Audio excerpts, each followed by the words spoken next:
हिंदुस्तान के कोने कोने में एक ही आवाज़, एक ही नारा, सहारा सुब्रत राय, पैसा दो हमारा। जी हाँ दोस्तों, ये आवाज़ हिंदुस्तान के कोने कोने पर आपको सुनाई मिलेगी, क्योंकि यहाँ पर भारतीय प्रतिभूति नियामक बोर्ड और सहारा के बीच में निवेशकों का पैसा 2011 से लेकर और अब तक अटका हुआ है। और इस खेल में एक से एक बढ़िया यहाँ पर लेटेस्ट अपडेट हमारे पास आती रहती है, जो हम आप तक पहुँचाते हैं। नमस्कार और आदाब दोस्तों, मैं यूएस खान और आप देख रहे हैं एस टी न्यूज़ टीवी।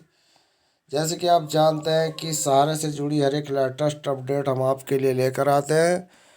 और दोस्तों, आज भी हम आपके लिए जो अपडेट लेकर आए हैं वो 23 जून 2021 की है। और ये अपडेट सुचेता दलाल के द्वारा हमारे पास आई है। एक ही मांग, एक ही नारा, सहारा इंडिया पैसा दो हमारा। जी हाँ दोस्तों, ये नारा अब हिंदुस्तान के कोने कोने में सुनाई देगा। और आज जो दोस्तों हम आपके लिए ये अपडेट लेकर आए हैं, ये एक ऐसी जानकारी सुचेता दलाल के द्वारा हमारे पास आई है, जिसमें निवेशकों को बहुत सी जानकारी मिलेगी और निवेशकों को समझ में आएगा कि इस वक्त जो खेला चल रहा है वो पूरा खेला क्या है। तो दोस्तों, आप हमारे इस चैनल पर बने रहें और अभी तक चैनल को सब्सक्राइब नहीं किया तो चैनल को सब्सक्राइब और लाइक और शेयर करना ना भूलें। तो चलिए दोस्तों, शुरू करते हैं आज की बड़ी अपडेट जो हमारे पास सुचेता दलाल के द्वारा आई। 31 अगस्त 2020 को भारत के सर्वोच्च न्यायालय सुप्रीम कोर्ट ने एक ऐतिहासिक फैसला सुनाया, जिसमें दो सहारा कंपनियों को उन निवेशकों को 20,000 करोड़ रुपए से अधिक वापस करने के लिए कहा गया था, जो बिना नियामक मंजूरी के अर्ध डिबेंचर के माध्यम से अवैध रूप से जुटाए गए। 2015 में सहारा के पूर्ण भुगतान को बढ़ाकर 25,700 करोड़ रुपया करने का फैसले के बाद हाई ड्रामा जारी रहा। सुब्रत राय ने अदालत की अवमानना के लिए 2 साल से अधिक जेल में भी बिताया। वह जमानत पर बाहर आ गए। कोर्ट ने भारतीय प्रतिभूति नियामक बोर्ड सेबी को सहारा की दो रियल्टी फर्मों के निवेशकों की पहचान करने के लिए सुप्रीम कोर्ट से सेनावर्ती न्यायाधीश BN अग्रवाल की देख रेख में पैसा वापसी करने का निर्देश दिया गया। 9 साल पहले की बात है। जी हाँ दोस्तों, ये पूरा मामला 9 साल पहले का है। और अब बात करते हैं फरवरी 2020 में वित्त राज्य मंत्री ने सांसद को बताया कि सहारा समूह ने सेबी सहारा रिफंड खातों में केवल 15,000 करोड़ रुपए से भी ज़्यादा जमा किए, जिसमें से केवल 14,167 आवेदकों को केवल 109 करोड़ रुपया ही वापस अब तक किया गया। वैध दस्तावेजों के साथ सामने आए तब से इनमें थोड़ा अधिक भुगतान किया गया। जी हाँ दोस्तों, थोड़ी सी यहाँ पर गति बढ़ी, लेकिन जहाँ सेबी की रियल्टी कंपनियों के निवेशक नहीं मिल रहे हैं, वहीं देश भर में लाखों वास्तविक निवेशक भुगतान की मांग के लिए आ रहे हैं। तो दोस्तों, अगर आपकी समझ में ये बात नहीं आई हो तो मैं साधारण तरीके से मैं आपको बता दूं कि सेबी विभाग में जो पैसा जमा किया गया था, उसके लिए निवेशकों को आवेदनों के लिए आमंत्रित किया गया था। सेबी विभाग की तरफ से रिफंड प्रोसीजर चलाया गया था, जिसमें 20,000 करोड़ रुपया सहारा ने सेबी के अकाउंट में जमा किया था। और उसको लेने के लिए आवेदन इतने कम आए। जहाँ दोस्तों, सेबी के पास जो आवेदन आए उसमें केवल 106 करोड़ का ही भुगतान किया गया। अब सेबी का कहना ये कि ये सब निवेशक फर्जी है।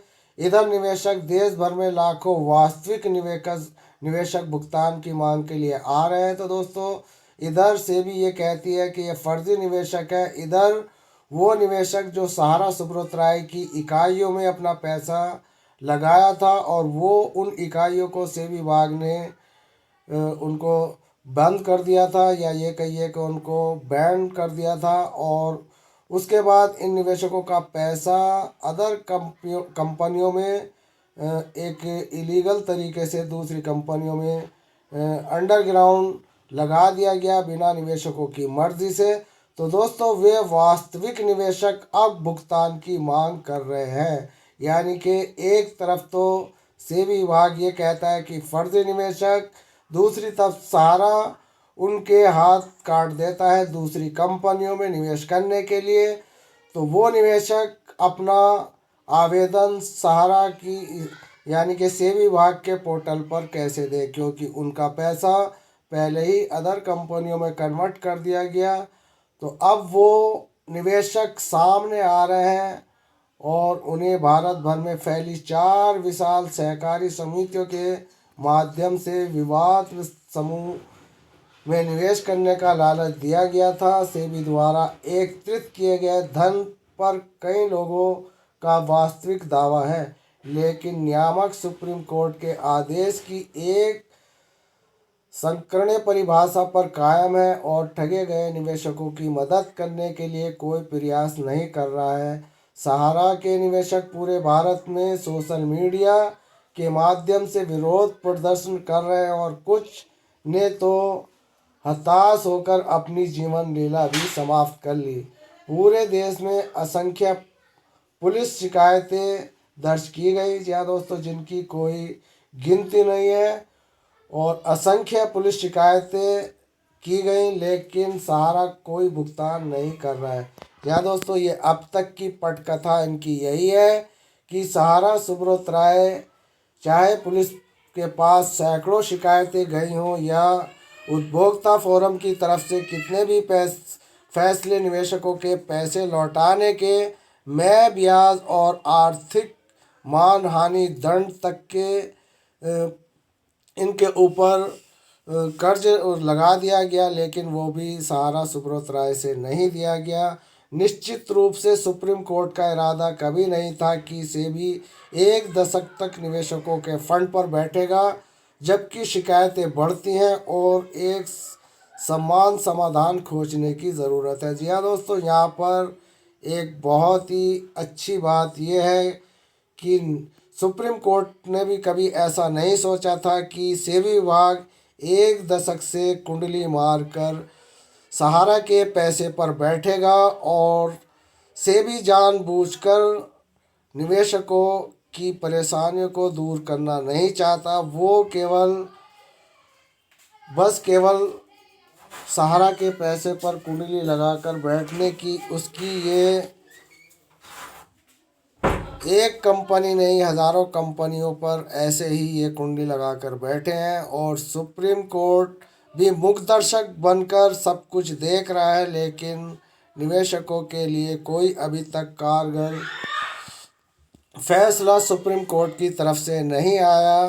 तो दोस्तों हमारे पास इस वक्त सहकारी समिति CICS के केंद्रीय रजिस्ट्रार विवेक अग्रवाल के एक विस्फोटक पत्र के माध्यम से लाखों निवेशकों की दुर्दशा सितंबर 2020 में सार्वजनिक डोमेन में फैल गई, जिन्होंने कहा कि समूह ने 10 वर्षों में 20,000 करोड़ रुपये जुटाए थे, लगभग 8 करोड़ जमाकर्ताओं से, और उन्हें चुकाने में असमर्थ था। पैसा भारत भर में पंजीकृत 4 बहुराज्य सहकारी समितियों के माध्यम से उठाया गया था।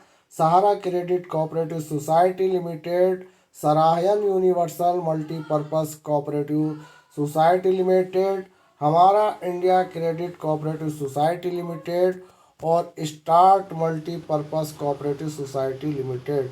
श्रीवास्तव ने गंभीर धोखाधड़ी जांच कार्यालय द्वारा जांच की मांग की थी।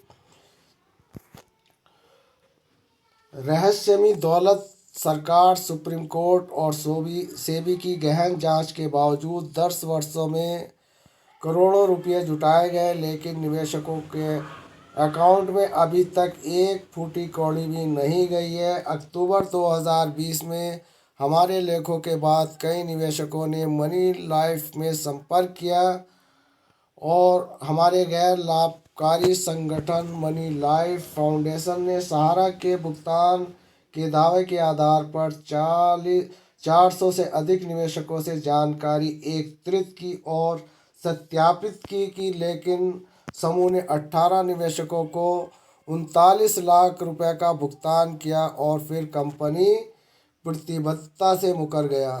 तो दोस्तों हालात बहुत ख़राब है। सहारा और सेबी के चलते हुए निवेशकों का करोड़ों रुपया अटका हुआ है और 8 करोड़ से ज़्यादा निवेशक इससे प्रभावित हुए हैं। और ऐसे में सुप्रीम कोर्ट का मुख्य दर्शक बनकर देखना, निवेशकों के हितों को अनदेखी करना और निवेशकों की ज़िंदगी के साथ एक बहुत बड़ा खिलवाड़ है। तो दोस्तों ये न्यूज़ आपको ST न्यूज़ चैनल से दी जा रही है। खबर पसंद आए तो चैनल को सब्सक्राइब करना ना भूलें। साथ के साथ हमारी बेल आइकन का बटन दबाएं ताकि हमारे द्वारा सहारा और सेबी के खेले की हर एक लेटेस्ट अपडेट पहुंचे सबसे पहले आपके पास। तो दोस्तों मिलते हैं फिर किसी नेक्स्ट न्यू अपडेट में, कुछ और अच्छी जानकारी आपके लिए लेकर आएंगे। तब तक के लिए US खान को दे इजाज़त। धन्यवाद। जय हिंद, जय भारत।